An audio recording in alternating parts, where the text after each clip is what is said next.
नमस्कार।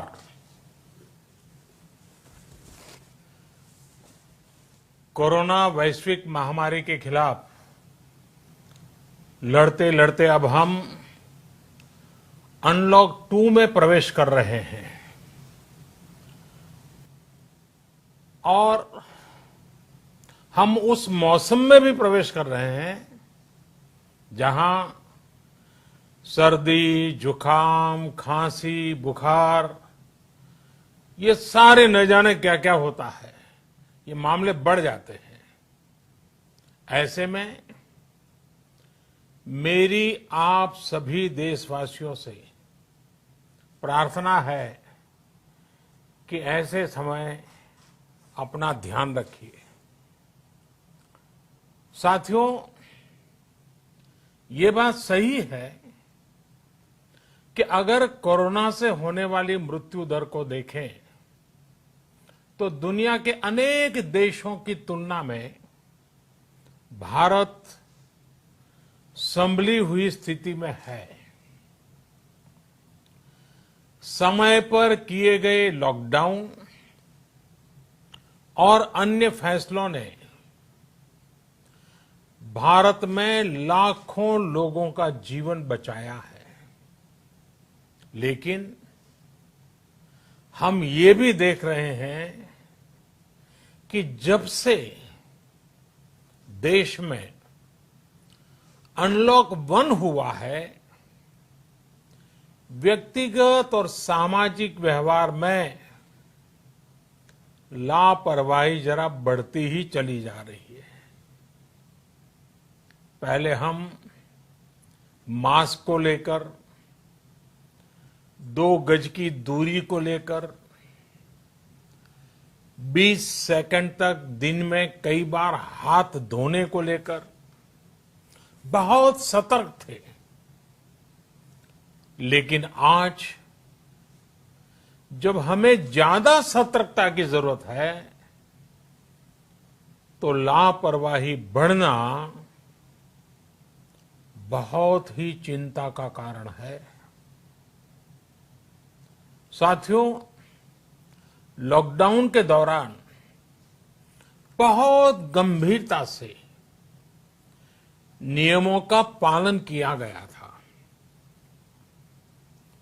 अब सरकारों को, स्थानीय निकाय की संस्थाओं को, देश के नागरिकों को फिर से उसी तरह की सतर्कता दिखाने की जरूरत है।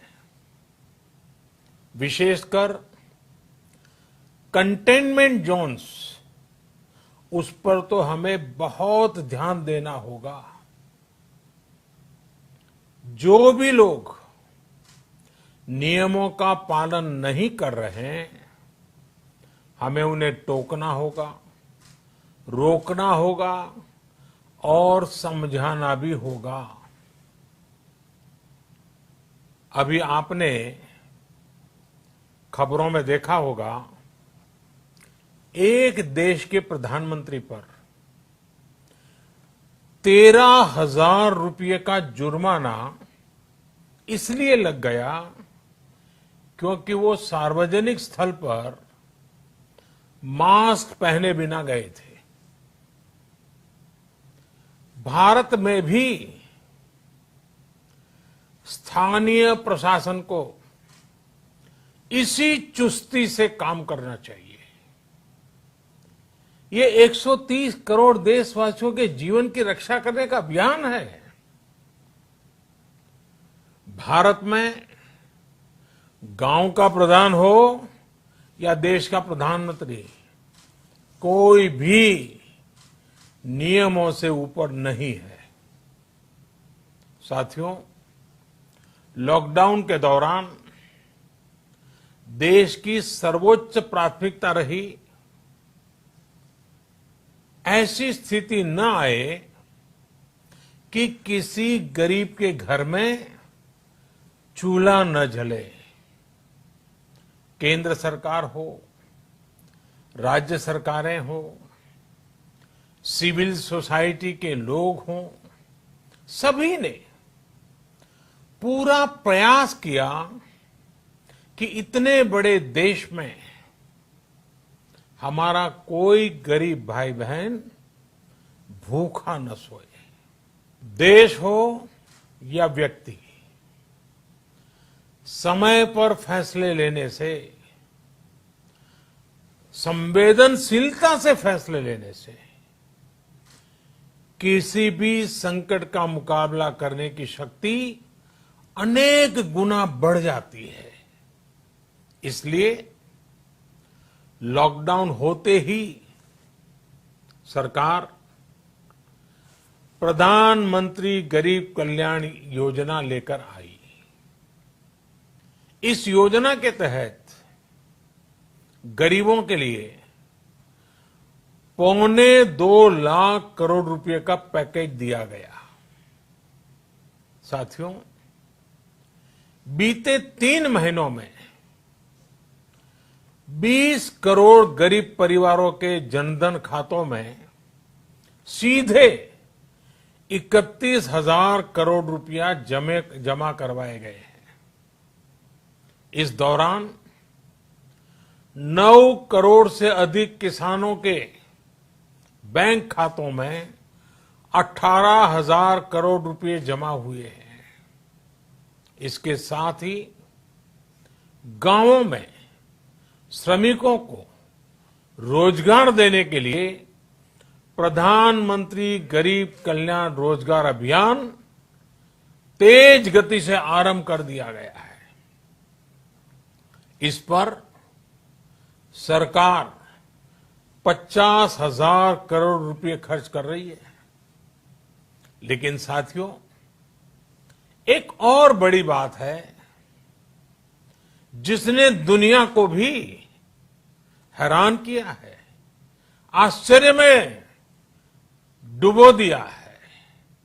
वो ये कि कोरोना से लड़ते हुए भारत में 80 करोड़ से ज्यादा लोगों को 3 महीने का राशन, यानी परिवार के हर सदस्य को 5 किलो गेहूं या चावल मुफ्त दिया गया। इसके अतिरिक्त प्रति परिवार हर महीने 1 किलो दाल भी मुफ्त दी गई। यानी एक तरह से देखें तो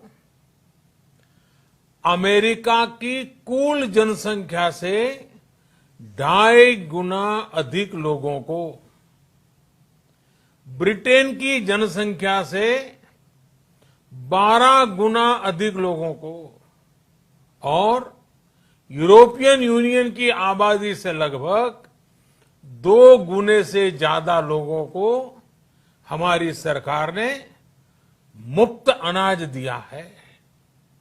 साथियों, आज मैं इसी से जुड़ी एक महत्वपूर्ण घोषणा करने जा रहा हूं।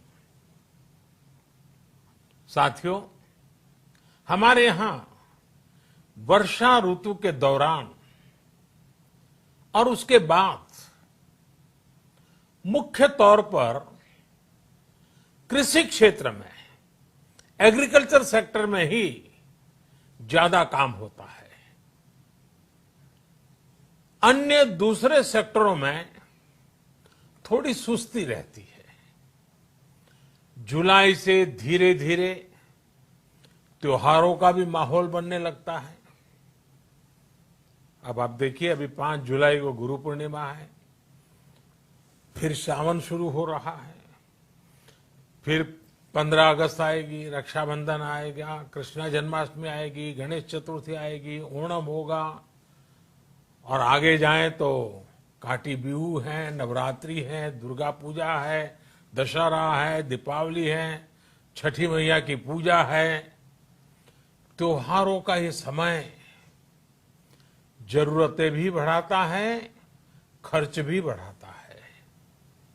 इन सभी बातों को ध्यान में रखते हुए ये फैसला लिया गया है कि प्रधानमंत्री गरीब कल्याण अन्न योजना का विस्तार अब दिवाली और छठ पूजा तक, यानी नवंबर महीने के आखिर तक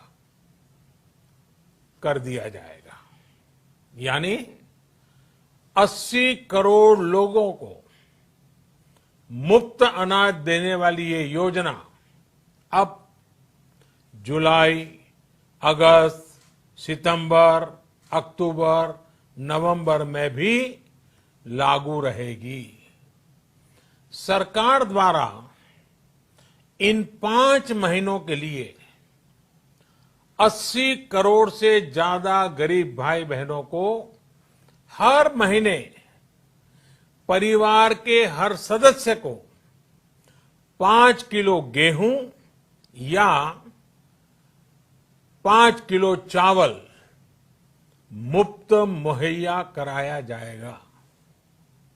और साथ ही प्रत्येक परिवार को हर महीने 1 किलो चना भी मुफ्त दिया जाएगा।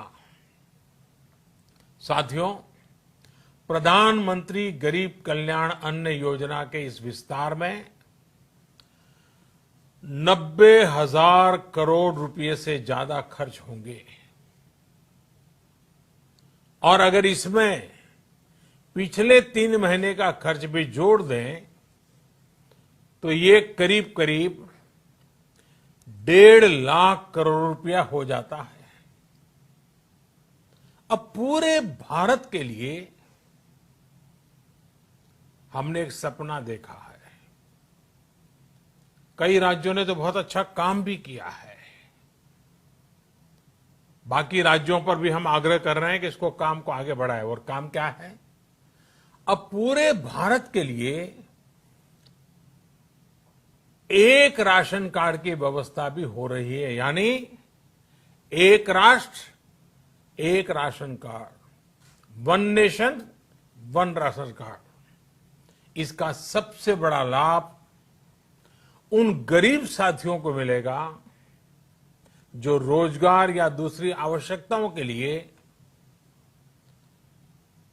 अपना गांव छोड़ करके कहीं और जाते हैं, किसी और राज्य में जाते हैं। साथियों, आज गरीब को, जरूरतमंद को सरकार अगर मुफ्त अनाज दे पा रही है तो इसका श्रेय प्रमुख रूप से 2 वर्गों को जाता है। पहला, हमारे देश के मेहनती किसान, हमारे अन्नदाता। और दूसरा, हमारे देश के ईमानदार टैक्स पेयर।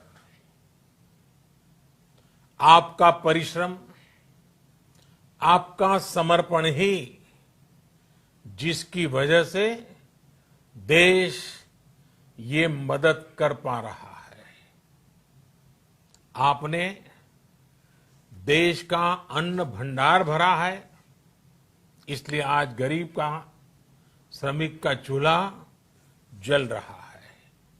आपने ईमानदारी से टैक्स भरा है, अपना दायित्व निभाया है, इसलिए आज देश का गरीब इतने बड़े संकट से मुकाबला कर पा रहा है। मैं आज हर गरीब के साथ ही देश के हर किसान, हर टैक्स पेयर का हृदय से बहुत बहुत अभिनंदन करता हूं, उन्हें नमन करता हूं। साथियों, आने वाले समय में